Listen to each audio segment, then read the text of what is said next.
Amigas e amigos, eu sou o Padre Laércio e que alegria ter você aqui comigo. Hoje vamos falar sobre a experiência da ressurreição, sobre participar, ressuscitar, permanecer nela como um processo. Não esqueça de seguir o meu canal, de curtir este áudio e compartilhar com seus contatos e seus amigos e amigas. Muito obrigado pela sua presença. A experiência de oração que nos leva justamente a experimentar o ressuscitado pede cotidianidade, pede processo, pede espera, demorar. A experiência de oração que nos põe diante da ressurreição pede que tenhamos feito uma experiência profunda da paixão, para que possamos plenamente ressuscitar com aquele que morreu na cruz, que foi sepultado. Por isso, o que experimentamos na ressurreição vem como processo e como fruto de um encontro com o ressuscitado pessoal, íntimo. Não é um espetáculo, não é um evento público, não é um show, mas é um ato ou uma experiência íntima. Para isso precisamos entender e saber que o ressuscitado que se nos aparece é o mesmo que passou pela cruz, é o mesmo que deu a sua vida na cruz. Tem um pensador chamado, um teólogo, Thomas Harley, que tem livros muito interessantes, que ele vai dizer justamente nessa linha de que a paixão não é um espetáculo, mas é uma experiência íntima, interna e processual. Ele vai dizer que não existe outro caminho, não existe outra porta, senão aquela que é aberta por uma mão ferida e um coração transpassado. Se queremos fazer uma experiência do ressuscitado, se queremos fazer uma experiência de fé no mundo atual, não podemos ir atrás de qualquer Senhor ou de qualquer Jesus, mas devemos identificar se o Jesus que aparece em minha vida, na minha oração, é aquele mesmo que assumiu a cruz e foi crucificado. Ou seja, não posso chamar de meu Senhor e meu Deus sem ver e conferir as feridas, inclusive aquela que alcançou o coração de Jesus. Lembram de Tomé, não é? E muitas vezes a gente fala, Tomé era sem fé, eu sou igual São Tomé, só acredito vendo. Não sei, a experiência de Tomé parece que não tem nada a ver com ter fé ou não. A experiência de Tomé é um assegurar-se de que ele não vai seguir, adorar e se render a qualquer Jesus, a qualquer Messias que aparece em nossa vida, ou em sua vida, ou na vida da comunidade. Tomé resiste à tentação de um ressuscitado fácil, de qualquer estilo de vida cristã que passe por qualquer alegria suspeita. Então ele diz, se é ele, eu quero ver as mãos e o lado. Ou seja, eu quero atestar se foi o mesmo Jesus que morreu por mim na cruz. É diferente de ter fé ou não ter fé, de acreditar ou não na ressurreição. Ele não diz que não acredita na ressurreição. Ele só se previne de não arriscar aderir a qualquer pessoa que apareça dizendo que é o ressuscitado e que não seja aquele Filho de Deus que morreu por amor na cruz. De outra forma, ele diz, o meu coração e a minha fé só podem pertencer ao Deus capaz de me mostrar as suas feridas. Não podemos nos render a qualquer tipo de imagem de Deus ou de imagem de Jesus que se me aparecem no meu cotidiano. De modo especial, lembremos, os discípulos apóstolos passavam por um momento de crise. O Messias tinha morrido, estava morto, sepultado. De repente, ele ressuscita e aparece a uma comunidade amedrontada, fechada, com medo de ser também morta e violentada.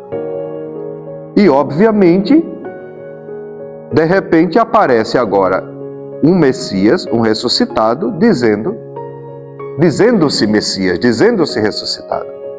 Eles estavam com medo, obviamente, mas para Tomé, mais do que o medo, mais forte que o medo, era o amor que levou Jesus à cruz. Esse amor ressuscita. E foi esse amor que ressuscitou Tomé. Então o amor de Cristo por nós é legitimado pelas suas feridas, diz Thomas Harley. Veja, primeiro, não é qualquer amor, não é qualquer crucificado, não é qualquer ressuscitado, não é qualquer Messias, mas é aquele que legitimou o amor e a entrega através das feridas, e disse: está aqui as minhas feridas. Não podemos acreditar em um Deus ou uma religião que dança no palco deste mundo sem serem afetados por suas feridas, sem arranhões, sem cicatrizes, sem queimaduras, apresentando-se na feira das religiões apenas, digamos assim, uma face, digamos assim, preciosa, bonita, encantadora da fé, até de uma forma conveniente, vistosa, encantadora, e que esquece da cruz, da paixão, da morte e das feridas. Isso quem diz é o Thomas Halleck. Ou seja, não podemos aderir a qualquer modelo de Jesus Cristo, a qualquer pregação do Evangelho, e não podemos aceitar qualquer vida. Não vamos fazer uma experiência de ressurreição se não entendermos profundamente a experiência da cruz. Não à toa Jesus vai dizer no Evangelho: quem quiser me seguir, tome a sua cruz e siga-me. Vença a si mesmo. Assuma a sua cruz. Venha comigo. Ou seja, aderir, eleger Jesus, implica passar pela cruz com Ele, como Ele. Precisamos ficar espertos. Senão, cairemos na tentação que vemos hoje, tantas igrejas por aí, transformadas mais em grupos de coaching espiritual, que oferecem conforto, vitória, dinheiro, riqueza, paz, mas não fala mais no crucificado que morreu na cruz e que mostra as suas feridas. Não leva em consideração as feridas do mundo e os crucificados do mundo. Não podemos acolher e aceitar qualquer tipo de pregação. Afinal, nós também, como batizados, homens e mulheres, precisamos entender que o que estamos buscando com a ressurreição de Jesus não é qualquer alegria, não é qualquer paz. Porque alegria e paz e consolação e gozo e prazer, outras coisas mundanas ou do mundo podem nos oferecer. Dinheiro pode nos oferecer paz, uma vida boa. Isso não é ruim nem é pecado. Não é? O grande problema é a dureza do coração. Então, eu não posso buscar qualquer tipo de paz e de consolação. Quem busca a experiência com o ressuscitado não está buscando qualquer tipo de prazer e felicidade como que o mundo dá. Lembrem das regras de discernimento de Santo Inácio da segunda semana. Só Deus pode dar a verdadeira paz e a verdadeira consolação. Então, é esta paz e esta consolação que vamos buscar quando contemplamos o ressuscitado. Agora, obviamente, vivemos em tempos muito difíceis quando buscamos viver um otimismo forçado, que é próprio a doença desse século, em que a gente tem que sorrir o tempo todo, tem que demonstrar prazer e alegria com tudo, não tem coragem de dizer não, e há como eu disse, outro dia, a tirania do prazer, eu diria hoje a tirania de uma felicidade que não existe. De uma felicidade que as coisas não podem oferecer. O Emmanuel Mounier, um pensador francês, chamava isso de otimismo trágico. Imagine isso na década de 60. Ele também não tinha condições de imaginar o que a gente ia viver esses dias, não é? Nesses tempos. Ou seja, ele vai dizer, não podemos entrar neste caminho de otimismo fraco, ou melhor, trágico. Por quê? Porque o cristianismo leva muito a sério a dimensão do sofrimento e da morte. Não há cristianismo sem paixão de Cristo. Então, quando nós, cristãos batizados nos dias de hoje, fugimos também da nossa cruz, do nosso sofrimento, do percurso interior da nossa vida, e esquecemos da paixão de Cristo e da nossa paixão, Nós queremos um cristianismo também que é um otimismo e traz um otimismo trágico. Estamos vendendo a nossa alma em busca de qualquer felicidade, qualquer alegria. E aí não temos coragem de enfrentar a morte, a velhice, os limites, as fragilidades, as nossas cruzes, as nossas infidelidades e as nossas mortes. Não há ressurreição sem Calvário. Por isso, somos convidados a abrir a vida, a experiência mesmo do crucificado.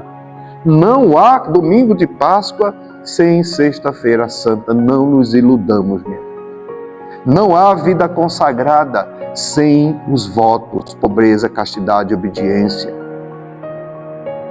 Não há ser leigo, leiga no mundo atual sem viver o batismo que convida a ser sacerdote, profeta e rei.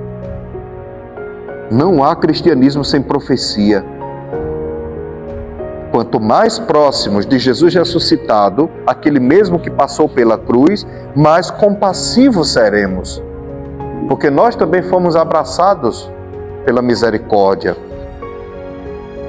E somos convidados a ser com o crucificado e com o ressuscitado sinal de salvação numa sociedade extremamente fragmentada, uma sociedade que não se identifica mais como cristã, ou quando se identifica como cristã, é uma sociedade profundamente violenta em nome de Deus, de um cristianismo totalmente desfigurado, que não passa pelo amor, pela misericórdia, pela compaixão, um cristianismo que está do lado dos opressores, um cristianismo que está de mãos dadas com os tiranos, que continua matando Jesus e que mataria hoje de novo se ele voltasse, em detrimento de uma igreja que vem justamente no caminho do Vaticano II, do pontificado do Papa Francisco, e agora a gente poderia dizer do Papa Leão, desse histórico todo, né?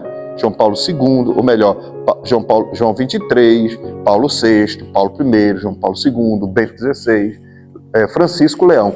Essa igreja do Vaticano II, que é um respiro novo para o nosso mundo, para a nossa igreja, e que nos pede atenção aos pobres, aos empobrecidos, aos sofredores, e que necessitam dessa atenção. Principalmente porque vivemos em uma realidade, em uma sociedade que para muitos historiadores já podemos dizer uma sociedade pós-cristã, ou seja, o cristianismo em muitas sociedades não apita mais nada, não diz mais nada, não significa mais nada, não revela mais nada, não é profecia de mais nada.